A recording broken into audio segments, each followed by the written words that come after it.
community, and welcome to Entropy and Comics and another edition of Kevin's most anticipated reads tomorrow for New Comic Book Day, 7/31, 2024. And here we are again, and here we are once more.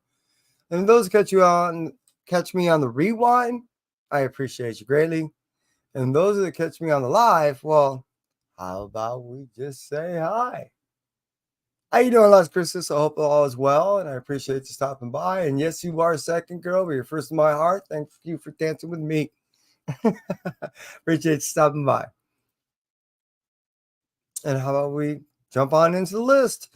Starting off with IDW, we're going to talk about TMNT, Black, White, and Green. Issue number 3.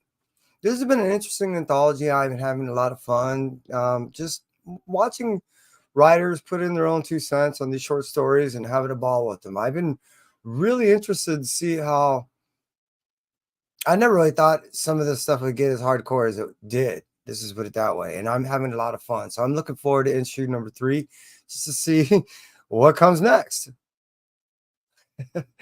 So, hey, moving out from IDW, because all I have is one, we're going to cruise over to Boom, because, again, all I have is one over there, too. So let's talk about Grimm, issue number 19. The reason why is the battle ensues. Jess is still fighting Adira, and it still looks like, well, there's a battle on who's going to rule the underworld. First, initially, all Jess wanted to know is, why did she die?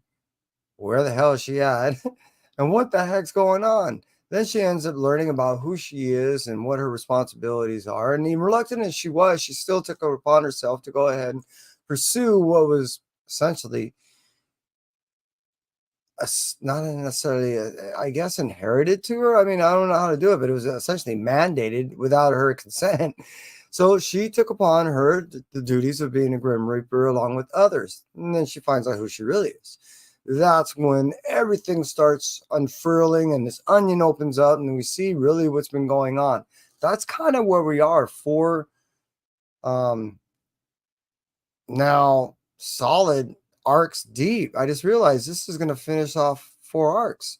Yeah, so this is really amazing where the story started, where it's at right now, and exactly what's been transpiring and how big this battle's been going on.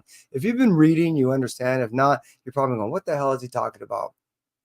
Well, I kind of gave you a little brief understanding. And if you're at all curious, I do recommend picking up them all in the trades. It's going to give you a lot of reading, and it's an interesting journey into the underworld, per se. It's not quite limbo, and it's not quite hell, and it's not quite heaven. It's that almost in between limbo. But that's why I've been really enjoying this read. And for Boom, you've been doing a great job. And the writers and the artists on this have been doing excellent work on Grimm. So Grimm number 19, it's really high on my priority list of reads. Moving on from there, hey, I appreciate you being here, Ian and Jack. Dude, you the man. Moving on from that, we're going to go ahead and talk about Image. Image is bringing to us a couple of titles that I've been looking forward to for quite some time. Or actually, just one. I'm sorry. Wait. Yeah, one title. The other one didn't release. It got pushed. It's going to come out next week. So Image is going to bring to us Department of Truth, issue number 24. This gives us a lot of background history on Lee Harvey Oswald and what he was kind of doing over in Russia. We were kind of led to believe that really what he was doing over there is just kind of like spy work, infiltrating to see what was going on in their Department of Lies, per se, as we deem ours the Department of Truth. So being that they're considered the flip side, who knows really at this point, what the frick? But at the same point, we are getting a better understanding of somewhat who Lee Harvey is and what his true personal motives are in and around within the department, because we are just, it's so much is going on, talking about onions, and we're getting so many layers of what's been going on. And now that we're seeing that others on the outside are being manipulated to do jobs that we're never trained to do, this is getting really thick, and in which conspiracies are starting to turn into these realities within the book, which is rad. So again, that's why the Department of Truth, issue number 24, is really high on my list. I've been enjoying this Tynion run. Moving out from the Image place, we're to talk over and stay at Marvel. They're going to first bring to us Amazing Spider-Man issue number 54, and this is a conclusion to the story arc of the Easy Being Green storyline that we get as Peter kind of inhales some cool green goblin goo mist and turns into this, oh man, spider goblin. If you're not reading it, then I kind of spoiled it at a very little bit, but I'm telling you, this has been an interesting read, and I've been loving every bit of it. I am issue one, but I am one issue behind. Dyslexic, am I? But that doesn't mean that I'm not looking forward to this issue to follow up on the one before. I do know where this leads, and I've been really enjoying everything that's been leading up to this, and I do look forward to not only this, but what happens after, because it's going to change everything, in my opinion. But again, Amazing Spider-Man issue number 54 coming out to you 7/31/2024 at your LCS. Moving out from Amazing Spider-Man issue number 54, we're going to talk about Black Widow issue number 1. This is a one-shot that's going to give us essentially a lead into the whole Venom War that's going to end up coming out when all of the Blood Hunt stuff has been finalized. Even though we're going to get, which I'm going to talk about soon, an issue that does essentially finalize the main storyline, we're still getting a story arcs that not only kind of, I guess, as they're considered tie-ins, we're going to tie in other tie-ins on the back end, and then we're going to finish off those loose ends, if that all makes sense, before we get into the Venom War, which in part that is going to have some small influences leading into. But this, what we're talking about right now, Black Widow issue number 1, is the lead into it. What we've seen is a character that's not normally associated with symbiotes in any way and did very little battle, never had a codex, but is now fully kind of in line with a symbiote and is willing to train it mentally, per se, and is looking forward to essentially working with the symbiote because it was not necessarily working with it before, even though she had it. I know I'm giving you a lot of background history, but what I'm getting at is this. I was once told 32 years ago that symbiotes were going to be the new mutants, meaning everyone was going to start reading symbiote related style books. Well, here we are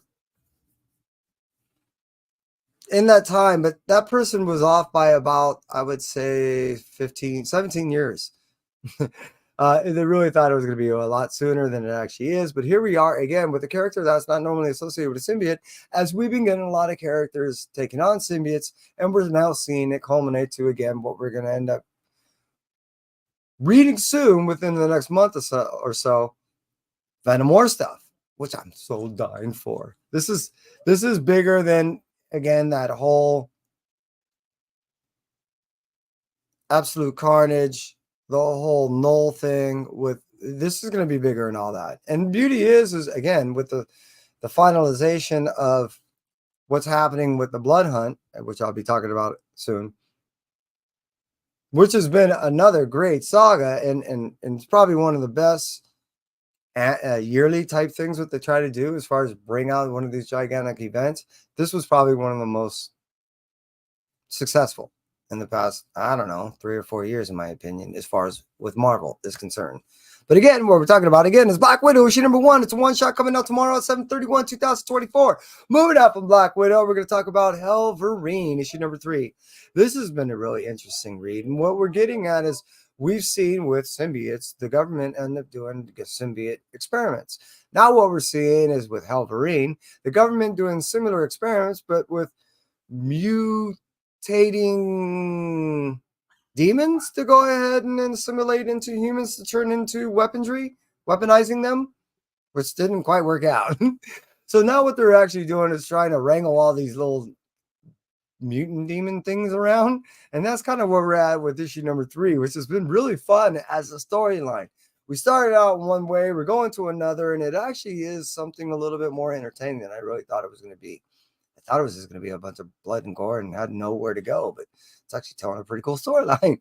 Something similar that we read before, but in a neat little twist, and I'm kind of digging it because this is something different that I really expected. I really am enjoying this journey, this Helverine journey. But moving out from Helverine issue number 3, we're going to talk about What If Donald Became Wolverine issue number 1.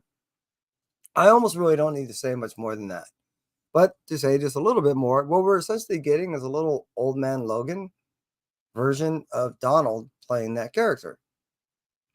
I'm in. The beauty about also this is we're going to end up seeing, because of the sales that we have in this and so many ideas that they've been doing, and being that Marvel wants to have a little dip in the, how do you say Marvel? That Disney wants to have a little dip in the Marvel pool since they've been doing so well with the covers, that they're going ahead and get us these one shots.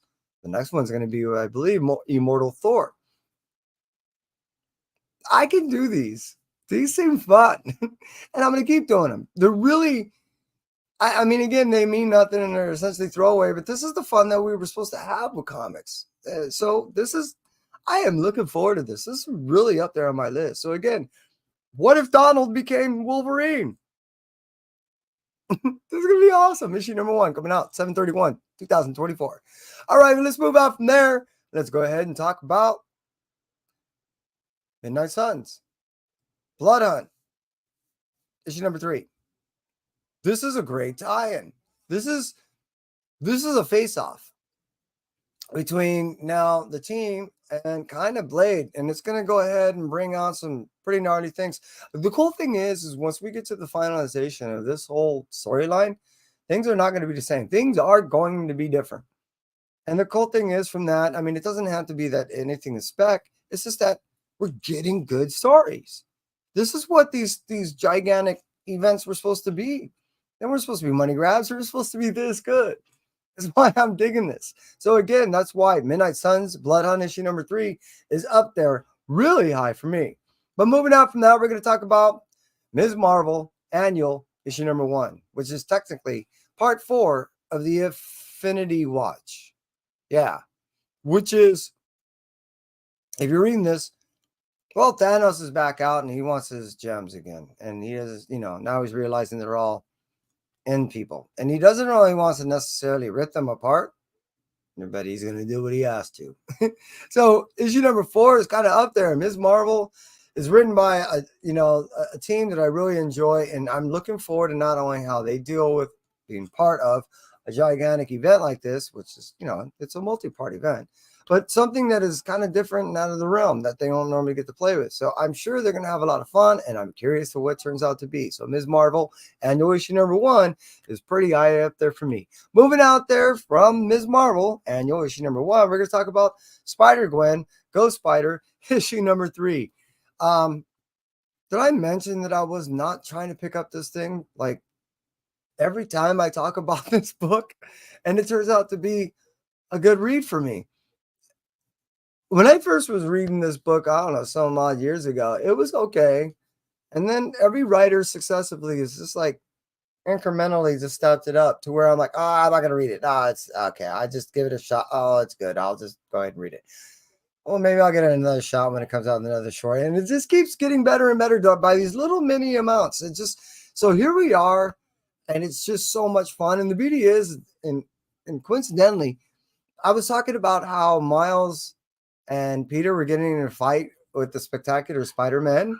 And here we are. I think they're getting into another fight in this book with Spider-Gwen, just kind of going, guys, you don't have to be doing this. So it's kind of interesting that 2 characters in which that I adore so much, Peter and Miles, are now really at each other's throats.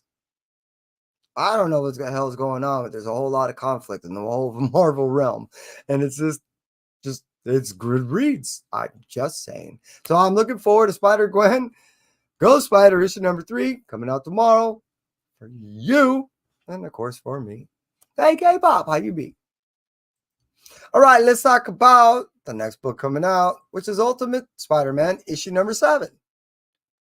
This has just been freaking awesome. Really. I mean, people initially were buying this book and just spending stupid money to get it. But overall, what it is has been a consistent book. And what I keep trying to remind myself is when I read this book and pick it up, is pretend you really don't know the characters and what's that you're reading about. And it's such a refreshing look at the characters that I'm so familiar with that I try to ignore that I'm totally familiar with. But when I see familiar ways or familiar lines or familiar tropes that are utilized differently, I'm like, oh, that's refreshing. And it's so cool and fun. So, and this read is not only kind of like a warm blanket but it's kind of like a blanket that you knew when you were a kid, but you got to buy it fresh off the shelf, or in the case of most people from Amazon. But what I'm getting at is something that's familiar but different, if that makes sense. And that's why I've been really enjoying the read of Ultimate Spider-Man. And that's coming out on tomorrow, 7/31/2024, issue number 7. But moving out from that read, let's go ahead and talk about, that's right, this week's Blue Light Special, which is Blood Hunt, issue number 5. Yeah, I've already kind of been talking about it and leading into this, but hey, Blood Hunt, issue number 5, Red Band in particular. I've been talking about every Red Band book. I've been talking about every issue. I've been talking about this saga. I've been talking about how rad this whole thing has been. I've been enjoying it. I don't really even know how to really convey even that much more than what I'm doing right now. The passion and love that I've been having for this read. It's been so it's so frequent, I guess I should say, that I end up picking up something that's over 12 issues long, or over 3 or 4 different titles that seem to fall flat when it comes to either the middle and or the end.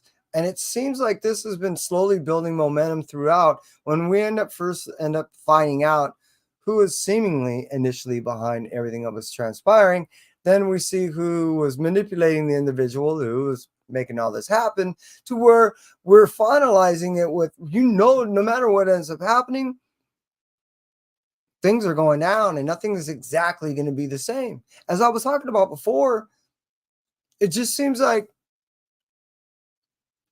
this is another stepping stone to something that's supposed to transpire after this, that's supposed to be, I guess, leading into other things outside of this, meaning nothing related to the Venom stuff, but something to launch off after. So it seems like Marvel has finally caught pace of understanding how to somewhat pace themselves with one event to the next, to titles crossing over, to where it allows the writers not only time to be able to deliver a proper story, but those that are supporting the story to deliver their own personal stories within their own personal titles, but to properly be able to write something that augments the story in which that we're reading in these gigantic, multi-titled, war or events, that we tend to shell out a whole lot of money when we don't necessarily want to. The beauty is in my opinion, they deserved every damn penny they got from me. And hey, it's been a win-win, because Blood Hunt issue number 5 is really high on my most anticipated reads. I know there's going to be supporting titles that are going to finalize after which, but they've all meant something in this story. And it's all been relatively enjoyable for me, that I can't find much fault in the whole story as a whole. It's been an awesome ball of wax, and I've just been, I guess, polishing myself all over with it. That's the only analogies I can give. I hope you appreciate it. And hey, again, Blood Hunt issue number 5 coming out to you at your LCS, 7/31/2024. And to you, Jag, Las Cruces, K-Pop. Hey, Lock, dude, didn't see you in there. Thank you for being here. Miwad, Christina, I think Las Cruces was in here if I said you twice. Ian, dude, I appreciate you being here. And for all those that came on the rewind, I appreciate you greatly. If you haven't already, please subscribe. And if you hit the like, then I like you that much more. No, don't buy my love, because I love you that much more. It doesn't matter. Either way, just come back again another day. And that's it for me. Entropy. You stay well. Take care.